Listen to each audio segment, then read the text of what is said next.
Bonjour, c'est Michel Drac. Aujourd'hui, je vous présente un livre.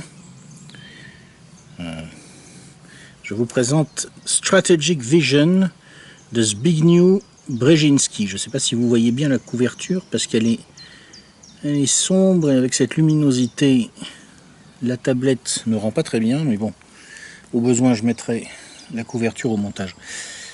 Donc, Strategic Vision de Zbigniew Brzezinski. Alors, pourquoi cette note de lecture?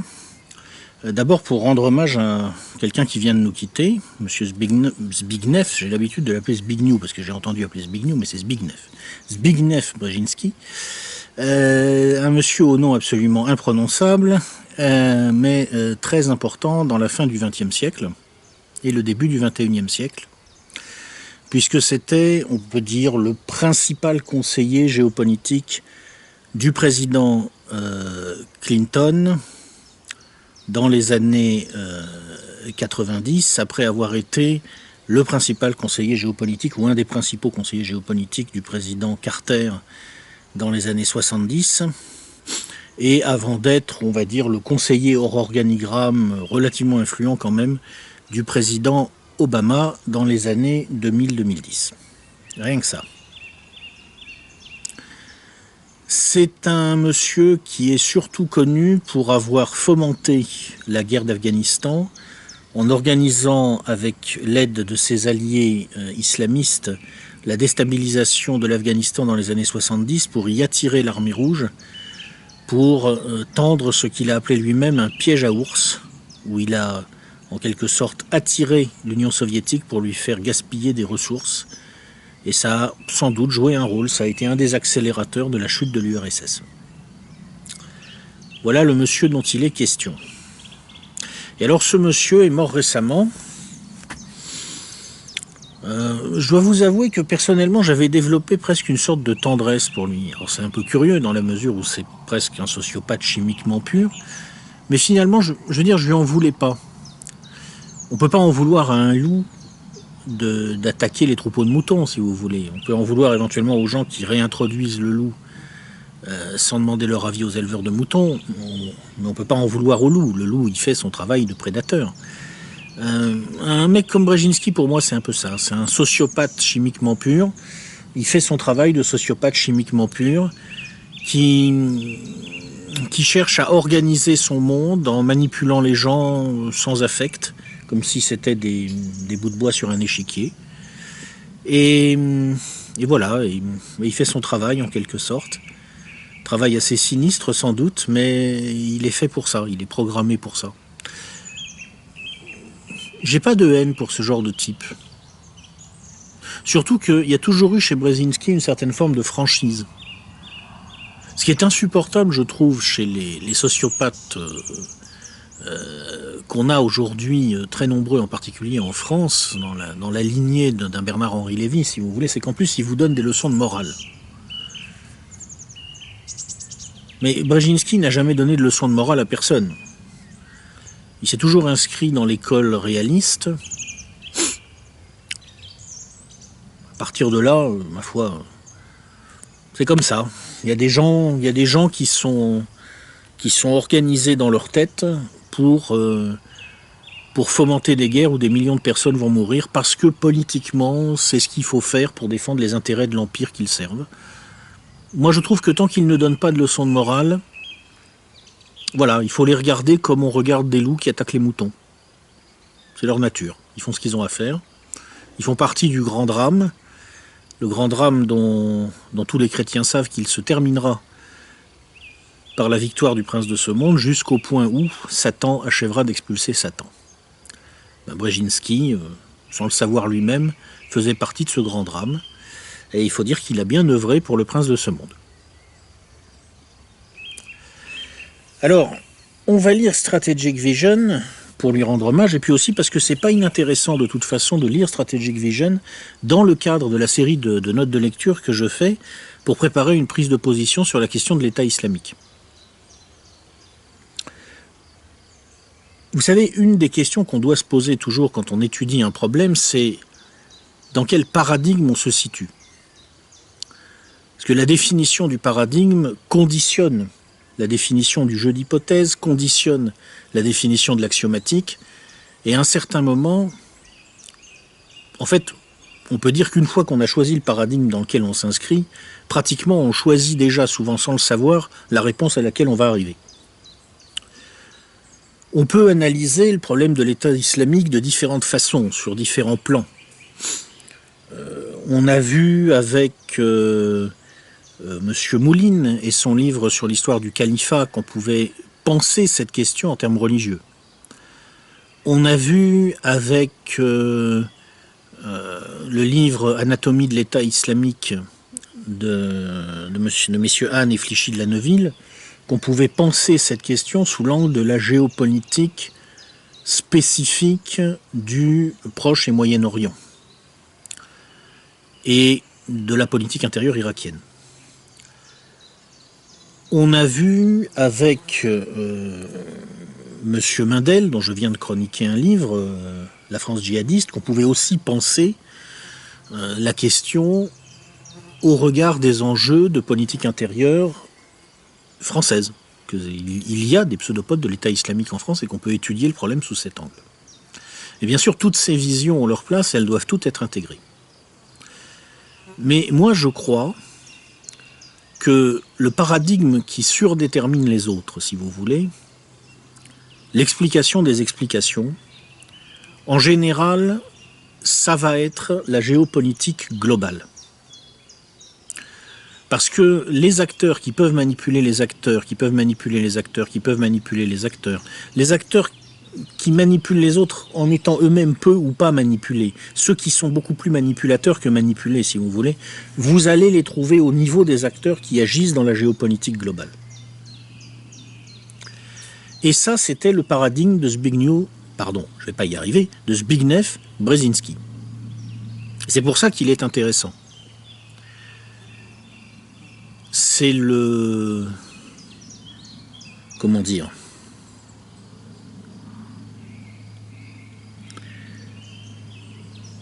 C'est lui qui va nous donner le cadre maître, le cadre qui enserre les autres cadres. Et la lecture de Brzezinski nous prépare d'ailleurs à la lecture du livre qui suivra dans la série de notes de lecture sur l'État islamique, qui est un livre de M. Jean-Louis Zambert et qui s'appelle « Crimes sans châtiment », sur la manipulation de l'État islamique par les puissances occidentales. Enfin, de l'État islamique et d'Al-Qaïda et de l'ensemble de la sphère djihadiste. Voilà pourquoi on va donc s'intéresser à M. Brzezinski. Alors maintenant, passons au vif du sujet et parlons de Strategic Vision. Donc c'est un livre écrit en 2012. C'est un peu l'actualisation et d'ailleurs en partie aussi un mea culpa par rapport à un ouvrage publié dans les années 90 par M. Brzezinski qui s'intitulait Le Grand Échiquier. Il a publié différents textes entre Le Grand Échiquier et Strategic Vision, mais ce sont ces deux textes principaux. Et Strategic Vision, rédigé en 2012, est donc le testament politique de Brzezinski, qui, vu son âge quand il a écrit ce livre, devait savoir que c'était très probablement le dernier qu'il écrivait. Alors, qu'est-ce qu'il explique dans Strategic Vision, si je devais résumer sa thèse en quelques phrases? En gros, ce qu'il dit, c'est que ça va très mal pour l'Empire américain. Ça va très mal, dit-il, parce qu'il n'y a plus de vision stratégique à long terme dans la politique, la géopolitique des États-Unis.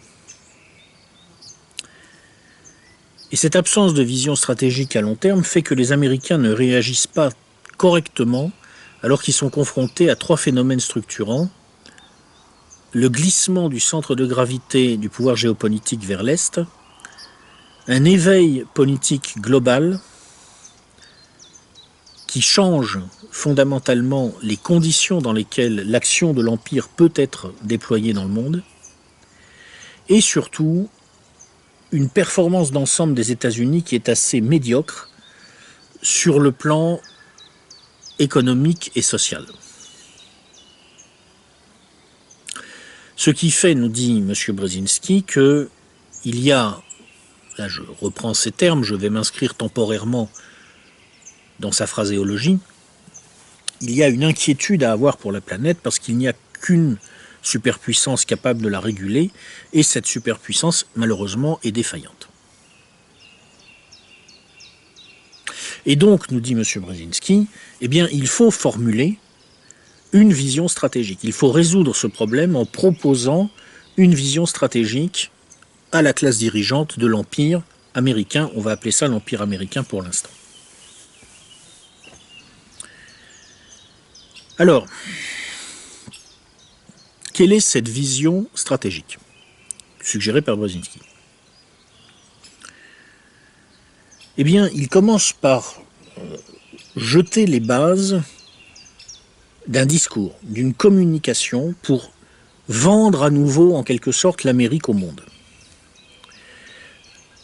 Ce qu'il nous dit, c'est que le temps du discours géopolitique est passé, qu'il faut rentrer dans un discours cosmopolitique.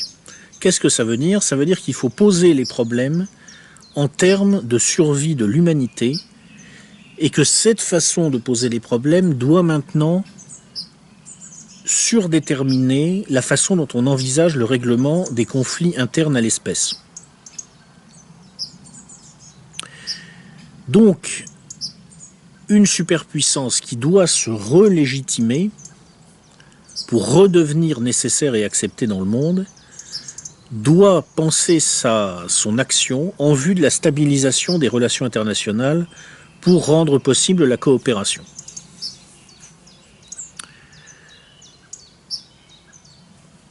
Donc, moi j'aurais tendance à dire à partir de là que le point de départ de Brzezinski, en fait, c'est de sous-entendre qu'il va falloir rester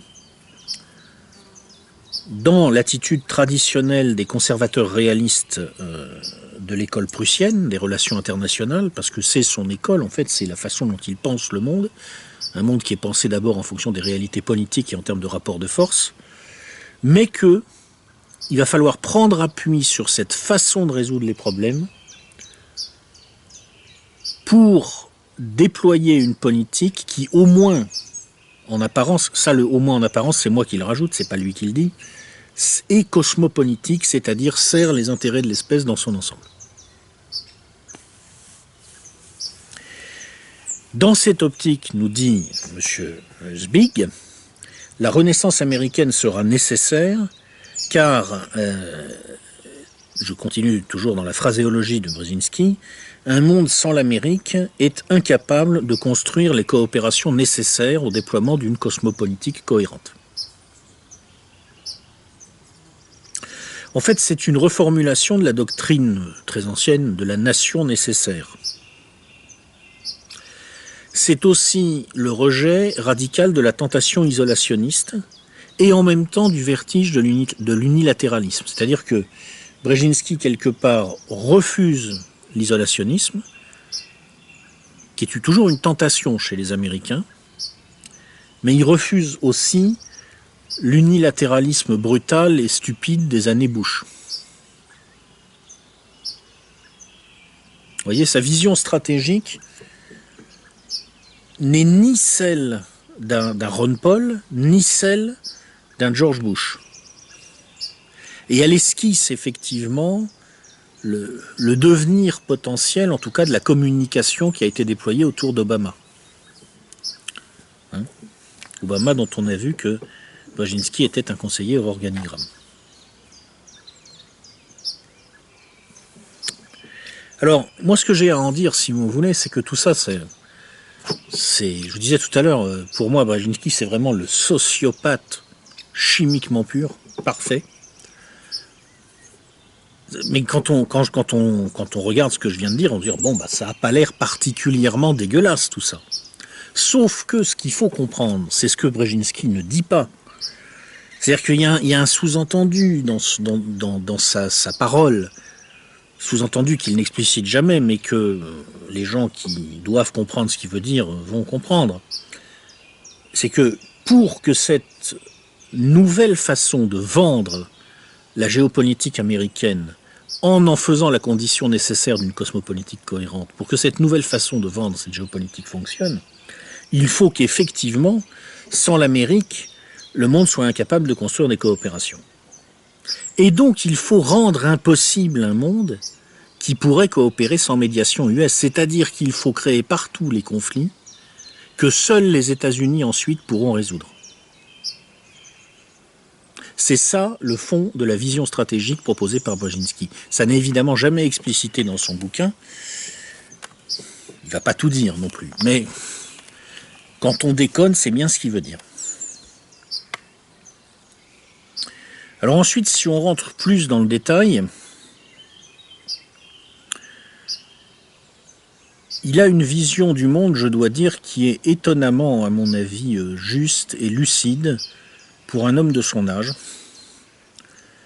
Il est mort très âgé quand même, et je peux vous dire que dans Strategic Vision, il donne une description du monde qui est bien meilleure que tout ce que j'ai lu chez les hommes politiques, les responsables, les dirigeants français dans tous les discours qu'ils peuvent prononcer. Là, il y a un moment, il faut être lucide. Entre un Brzezinski, si vous voulez, et un Emmanuel Macron ou un François Fillon ou des gens comme ça, il y a la différence entre un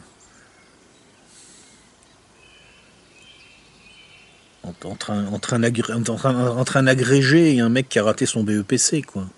Et même au niveau des conseillers, je veux dire, la vision du monde de Brzezinski est bien plus pragmatique, bien plus réaliste que celle d'un Jacques Attali, qui déjà a un niveau de lecture des choses bien meilleur que celui des gens qui le conseillent. Mais on voit très bien, je veux dire, quand on lit Strategic Vision, on voit très bien que vraiment un type comme Brzezinski, il voit le monde tel qu'il est, quoi. Je veux dire, et de façon très synthétique. Alors il commet une erreur, on va en revenir, à mon avis il commet une erreur, mais cette erreur n'est que sur la dynamique des choses. Sur le fond, sur sa vision du monde, elle est vraiment très très juste. Qu'est-ce qu'il nous dit en gros? Il nous dit que d'abord il y a un Ouest, un Occident. Il maintient la pertinence du concept. Il nous dit que cet Occident, c'est une alliance USA-Europe qui inclut aussi l'Australie, la Nouvelle-Zélande, le Canada, qu'il y a un pays qui est extérieur à cette alliance, extérieur à cet Occident, mais qui peut lui être rattaché et dont le rattachement pourrait provoquer un basculement à nouveau du centre de gravité vers l'ouest. Ce pays, c'est la Turquie. Brzezinski analyse la Turquie comme le pivot de la géopolitique dans la partie occidentale de l'Eurasie. C'est un membre de l'OTAN, il est militairement dans le camp occidental, à l'époque en tout cas où Brzezinski écrit c'est clair, mais dans tous les autres domaines, c'est un élément extérieur et il s'agit de l'attirer dans le camp occidental pour empêcher, nous dit Brzezinski, la chose en quelque sorte qui l'inquiète le plus et qui serait une entente russo-turc, entraînant en quelque sorte le basculement de la Turquie du côté de l'Organisation de coopération de Shanghai.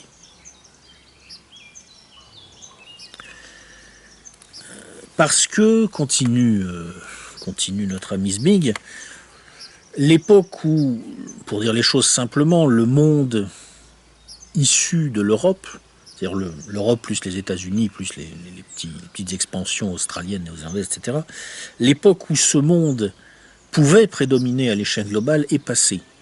Et donc maintenant, si on veut pouvoir continuer à prédominer, si on veut que l'Ouest continue à prédominer, il va falloir l'agrandir un peu.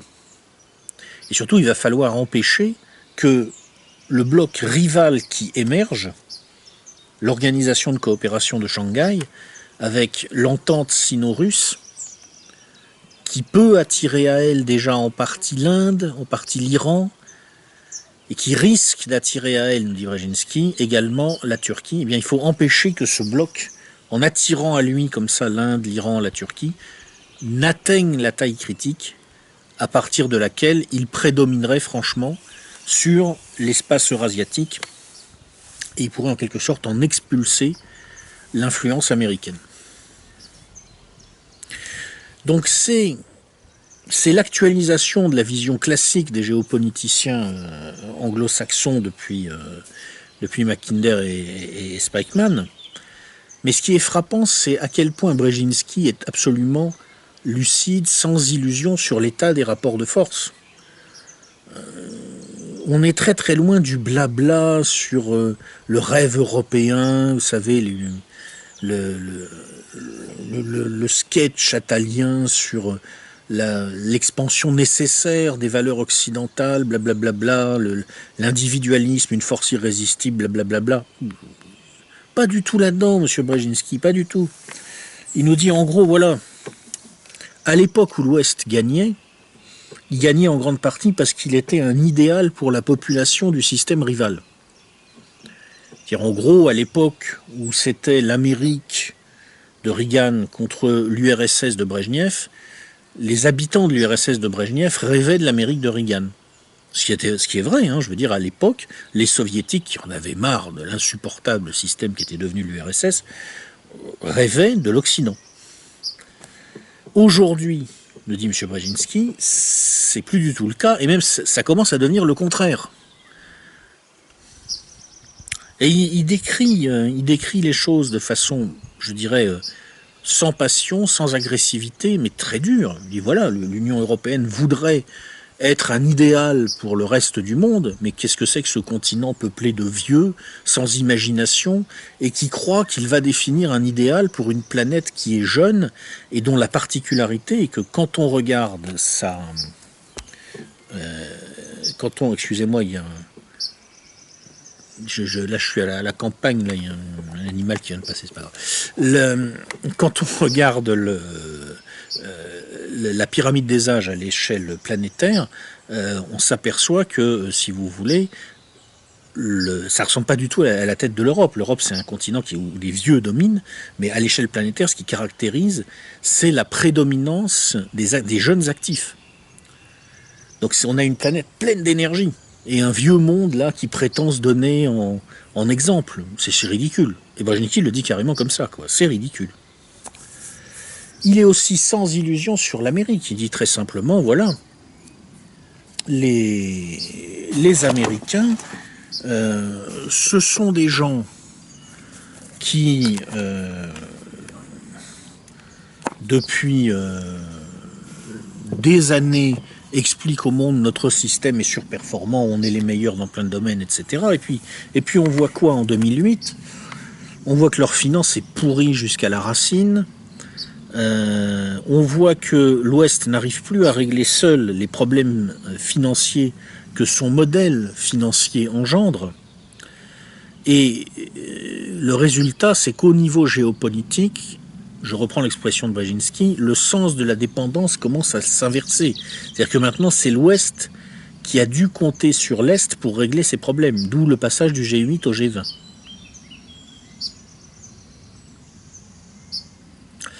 Ça, c'est la vision du monde contemporain par Zbigniew Brzezinski. Vous voyez que on est dans le monde réel, hein. On est dans le monde réel chez lui. Là où je pense qu'il se trompe, c'est ensuite en termes de dynamique. Car ce qu'il nous dit en gros, c'est il y a une différence entre l'Amérique et l'Europe, c'est que l'Europe décline, elle va continuer à décliner, alors que l'Amérique décline, mais elle peut se redresser. Brzezinski nous dit que les USA peuvent relever le défi posé par cette espèce de nouveau déclin de l'Occident. Ils vont rester, en tout cas, le leader incontournable de l'Ouest. Alors pour ça, évidemment, il va falloir qu'ils se remettent en cause.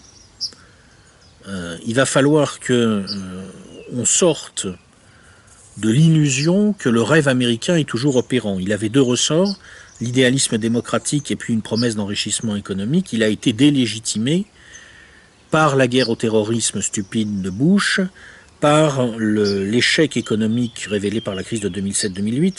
Il faut se refonder complètement, et Brzezinski esquisse un programme de refondation des États-Unis.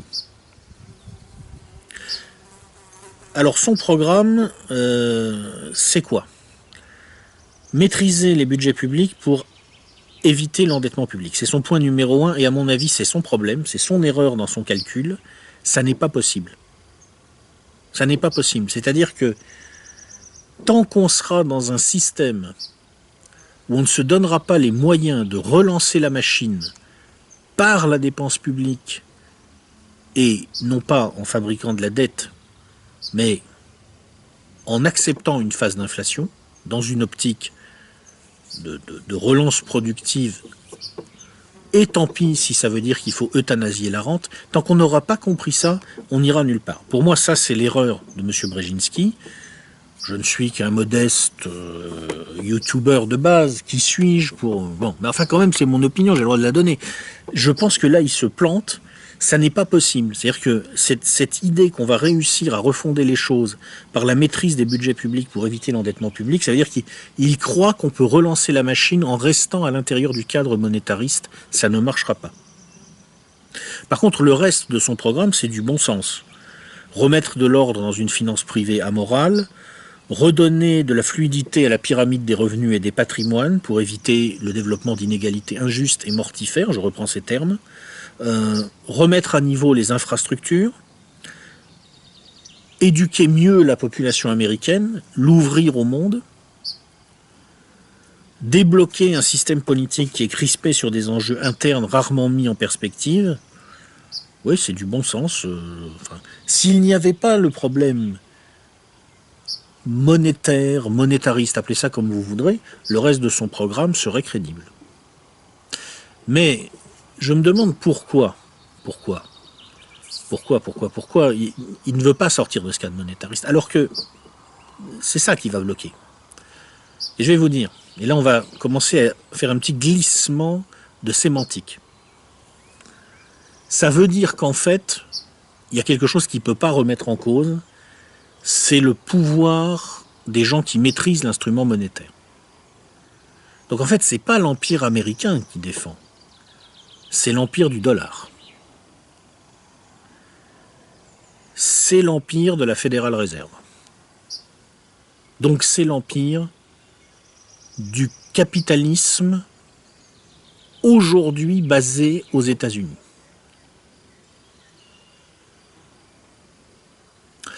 Donc c'est l'empire du capitalisme occidental. Voilà. Petit glissement de sémantique, là où M. Brzezinski va constamment parler de l'empire américain, la puissance américaine, etc. Moi j'entends la puissance du capitalisme occidental.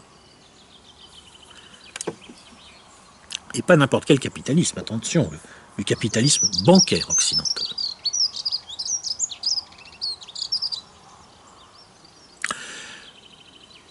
Cela étant, et si on met de côté cette question donc de l'impossibilité en fait de redresser les finances publiques, si on admet, là je me remets dans le fil du discours de M.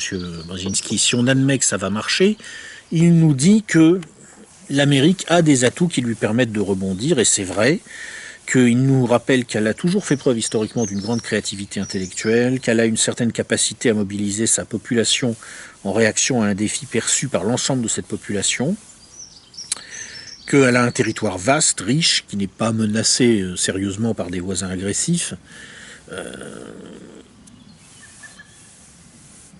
Il ajoute aussi que, ça j'en suis moins sûr, mais qu'il y a une adéquation profonde entre les valeurs institutionnelles du pays, en particulier l'amour de la liberté, et les valeurs auxquelles adhère la population américaine, et même au-delà une grande partie de la population mondiale. Alors là, je pense qu'il se berce un peu d'illusions, d'abord sur le fait que les valeurs institutionnelles de l'Amérique sont encore la liberté, ensuite sur le fait qu'il y a vraiment cette adéquation dans l'ensemble, je suis très dubitatif. C'est peut-être le seul passage dans son bouquin où j'ai trouvé qu'il faiblissait en quelque sorte. Il devenait un peu idéologue et il risquait de s'auto-intoxiquer.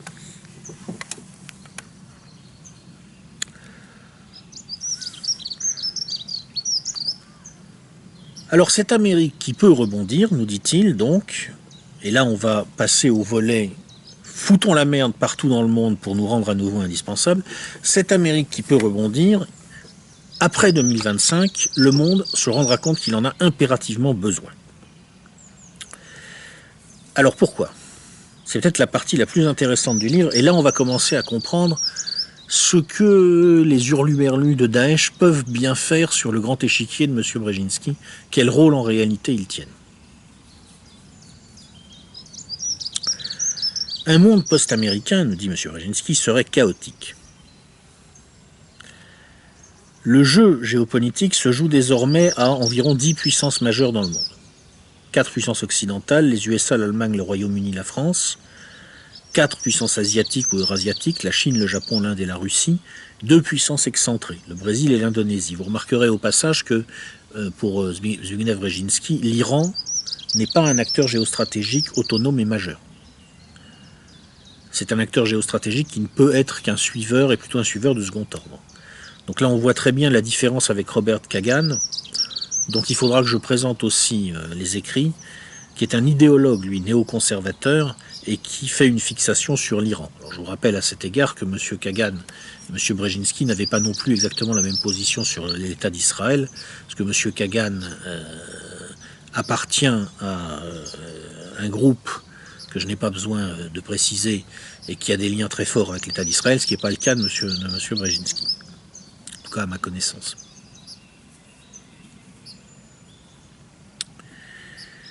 Ce que nous dit M. Brzezinski, c'est qu'en substance, ce monde-là, si les Américains ne prédominent pas, si les USA ne sont pas là pour faire la police, risque, alors là on commence vraiment à avoir peur, risque de ressembler, roulement de tambour, à l'Europe du début du XXe siècle.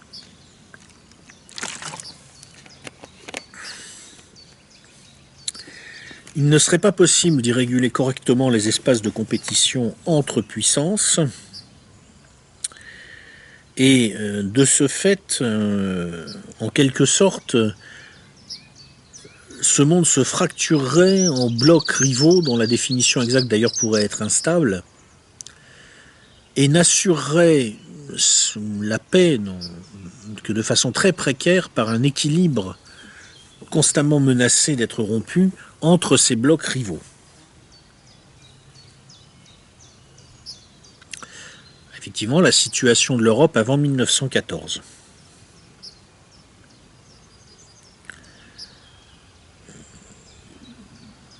Alors ensuite, on a une multitude d'illustrations à travers le livre. Alors il y a toujours, bien sûr, cette phraséologie chez M. Brzezinski qui nous dit, par exemple, que un déclin trop rapide des États-Unis serait une catastrophe pour la Chine, parce que si les États-Unis ne sont plus là pour assurer la sécurité des voies maritimes, comment les Chinois vont-ils assurer leur approvisionnement en pétrole?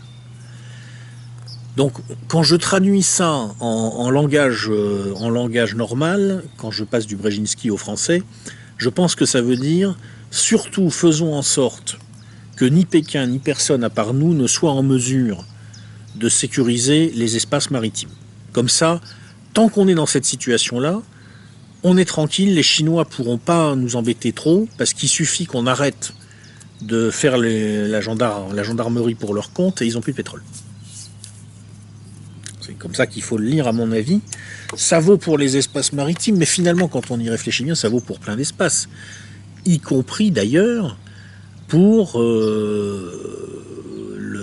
les zones terrestres de ce que les géopoliticiens appellent le Rimland, c'est-à-dire le pourtour en quelque sorte de l'Eurasie, et en particulier cette zone exceptionnellement riche en ressources naturelles et exceptionnellement instable qui est le Moyen-Orient, donc la zone où l'État islamique, n'est-ce pas, a sévi. Et là on touche une interprétation géopolitique globale possible de l'État islamique. En fait, quand on y réfléchit bien, cet État islamique, ça embête qui ?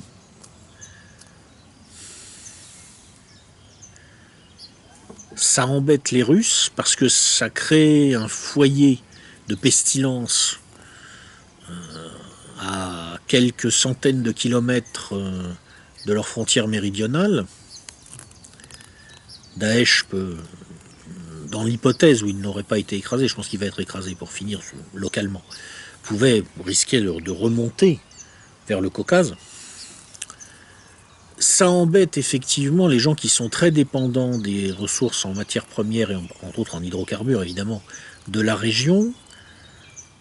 Donc les Européens qui vont avoir tendance à vouloir que quelqu'un fasse la police là-bas. Donc les Chinois dont on a vu préalablement dans le livre de M. Hahn et de M. Flichy de la Neuville qu'ils ont beaucoup investi sur le pétrole irakien. Que ça ne les a pas arrangés, cette histoire d'État islamique.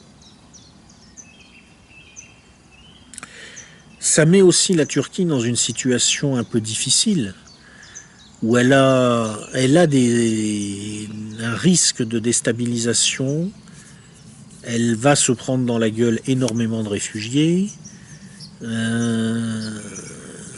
Ça peut contaminer, ça peut permettre de renforcer un Kurdistan avec lequel les Turcs vont forcément avoir un litige. C'est vrai que ça peut pousser la Turquie vers les États-Unis. Et c'est vrai que dans l'hypothèse où ensuite on organise un coup d'État qui réussit en Turquie, ça peut permettre de rattacher plus formellement la Turquie à l'Alliance occidentale. Attention, c'est à double tranchant, parce que ça peut aussi pousser les Turcs à se détacher de cette alliance si finalement ils font le calcul qu'ils ont plutôt intérêt à se rapprocher des Russes, des Chinois, des Indiens même aussi, et à travers les Indiens, des Iraniens, pour restabiliser la région. C'est très compliqué, vous voyez, c'est un jeu très complexe. Mais on voit bien comment le pion Daesh a pu être posé éventuellement par des gens réfléchissant dans les termes que je viens de vous expliquer, par des gens réfléchissant comme Zbigniew Brzezinski. Alors il a pu aussi émerger en partie pour d'autres raisons, pour des enjeux locaux. Moi je crois que les phénomènes sont assez rarement, si vous voulez, monocausaux. Un phénomène comme l'État islamique se produit à plusieurs niveaux. D'ailleurs, est-ce que c'est un phénomène unitaire déjà en soi, c'est un débat. Mais certainement, au niveau géopolitique, on voit bien, quand on lit Zbigniew Brzezinski, pourquoi finalement l'émergence de cette bande de siphonnés en plein milieu d'une zone où il y a beaucoup de pétrole et où on est bien placé pour embêter à peu près tout le monde en Eurasie, ça n'a pas dû déranger outre mesure à Washington.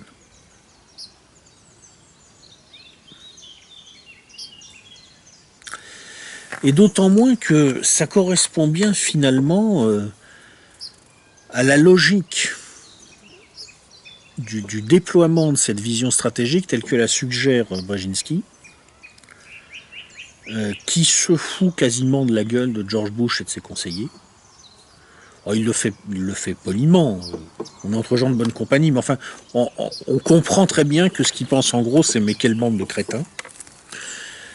En gros, ce qu'il dit, c'est pour maintenir cette suprématie donc américaine, c'est-à-dire du capitalisme bancaire occidental, soi-disant pour développer une cosmopolitique, en réalité pour développer une géopolitique sous couvert de cosmopolitique, eh bien pour maintenir cette prédominance, il y a un certain nombre de principes de base à respecter. Et le premier, que Brzezinski rappelle, parce que c'est un principe très connu, que les géopoliticiens anglo-saxons ont formulé depuis très longtemps, c'est ne pas s'engager directement dans les conflits eurasiatiques. Ne jamais commencer une guerre en Asie.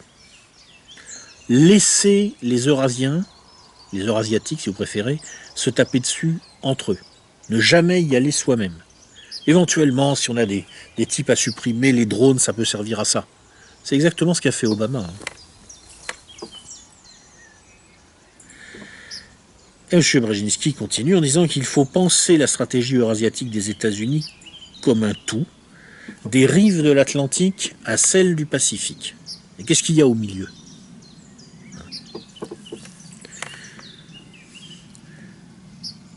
Comprendre qu'en Europe, principal facteur de changement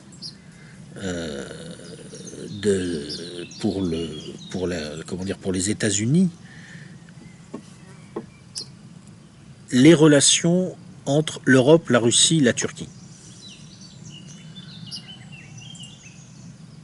En gros, ce qu'il dit, c'est qu'il faut empêcher, là on retrouve son obsession traditionnelle, empêcher que l'Allemagne et la Russie s'entendent. Et pour ça, il suggère en gros d'offrir une alliance avec la Turquie comme voie de développement et d'expansion au capitalisme allemand.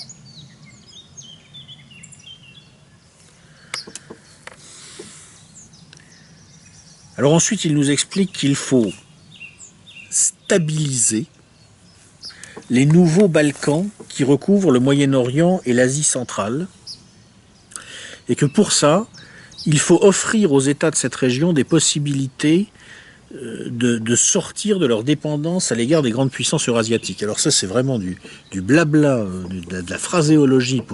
En fait, il veut dire il faut déstabiliser, pas stabiliser, déstabiliser, pour créer une situation où les puissances locales seront obligées d'en appeler aux États-Unis pour régler leurs problèmes. C'est ce que ça veut dire en réalité, mais évidemment, il le dit pas comme ça, il inverse les choses. Et enfin, conclut-il, le but de tout ça, c'est de développer un partenariat équilibré avec la Chine, c'est sa formule. Alors là encore, il faut évidemment inverser les termes. Ce qu'il veut dire en réalité, c'est qu'on crée comme ça une situation où on peut battre les Chinois. Et comment on bat les Chinois? Comment on leur impose notre volonté? Tout simplement en créant une situation où ça leur coûte plus cher de ne pas nous obéir que de nous obéir. C'est ça le but, en dernière analyse, de cet ensemble à déployer des rives de l'Atlantique à celles du Pacifique, sans s'engager directement, en empêchant les Allemands et les Russes de s'entendre, en essayant d'attirer la Turquie, et en foutant le bordel de préférence un peu partout, et surtout au Moyen-Orient, pour que les gens soient obligés d'en appeler aux États-Unis. Pourquoi à un moment ça permet d'avoir les Chinois bien sous contrôle? Parce que ça crée une situation où, si on leur propose un deal consistant à leur dire en gros, bon, à l'intérieur d'un espace restreint, vous et votre étranger proche, on vous laisse vous organiser et on ne vous agresse pas, mais vous nous laissez la responsabilité du pouvoir géostratégique global, eh bien là on est dans une situation où les Chinois diront d'accord, parce que ça leur coûtera beaucoup moins cher de laisser la responsabilité du pouvoir géostratégique global aux États-Unis que de ne pas leur laisser. Et c'est ça le but final de l'opération.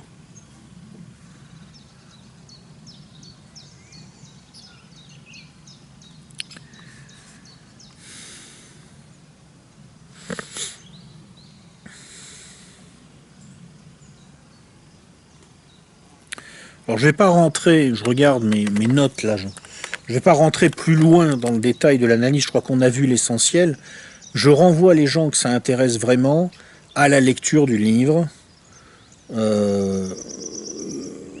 Brzezinski, évidemment, va s'intéresser plus en détail à ce qui se passe en Asie, en particulier à la question du positionnement potentiel des États-Unis dans ce qu'il appelle les deux triangles de conflictualité latente en Asie, c'est-à-dire un triangle Chine-Inde-Pakistan et un triangle Chine-Japon-Corée. Mais ça c'est un thème très intéressant, mais qui ne nous intéresse pas particulièrement dans la perspective de notre réflexion sur l'État islamique.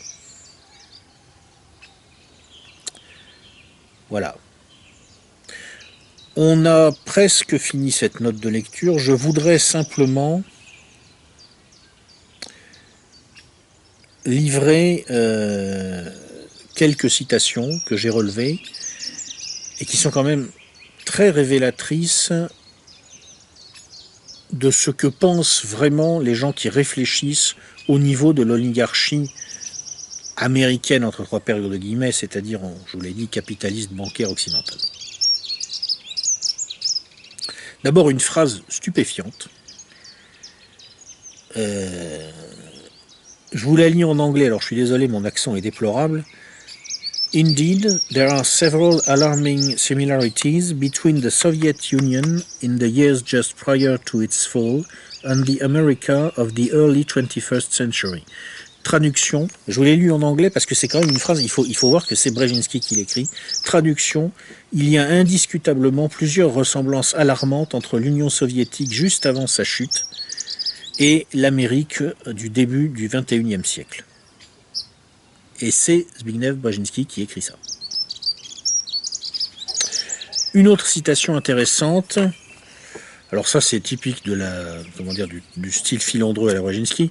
Le soutien généreux depuis très longtemps de l'Amérique à Israël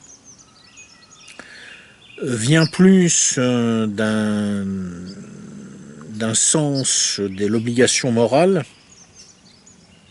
que d'une véritable congruence stratégique, et il pourrait à l'avenir s'affaiblir ou devenir moins faible, moins puissant.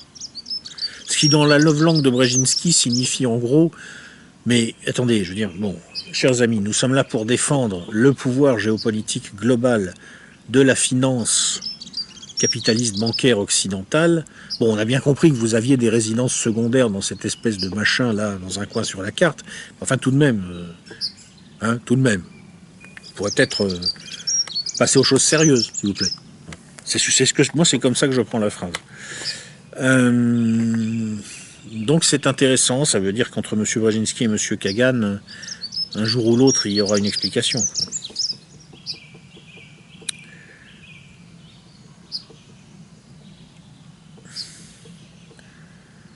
Et enfin, une remarque intéressante de Brzezinski sur Poutine. L'État que Poutine souhaite former comporte une ressemblance frappante avec l'expérience italienne du fascisme. Un fort autoritarisme non totalitaire,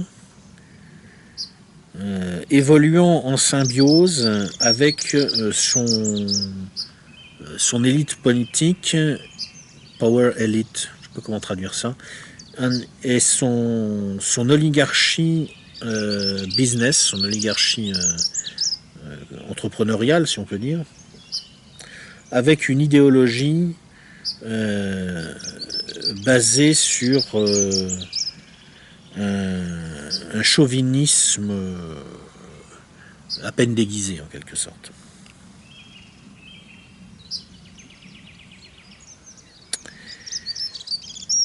Ah, et puis oui, il y a aussi celle-là aussi que j'aimerais bien vous donner, parce qu'elle est pas mal. En substance, l'engagement de l'Amérique en Asie comme une puissance faisant la balance en termes de stabilité régionale devrait reproduire le rôle joué par la Grande-Bretagne dans la politique intra-européenne du début du XXe siècle.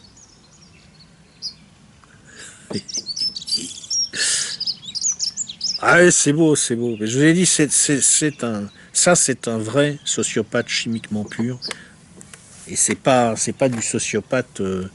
Ça, c'est pas du sociopathe comment dire.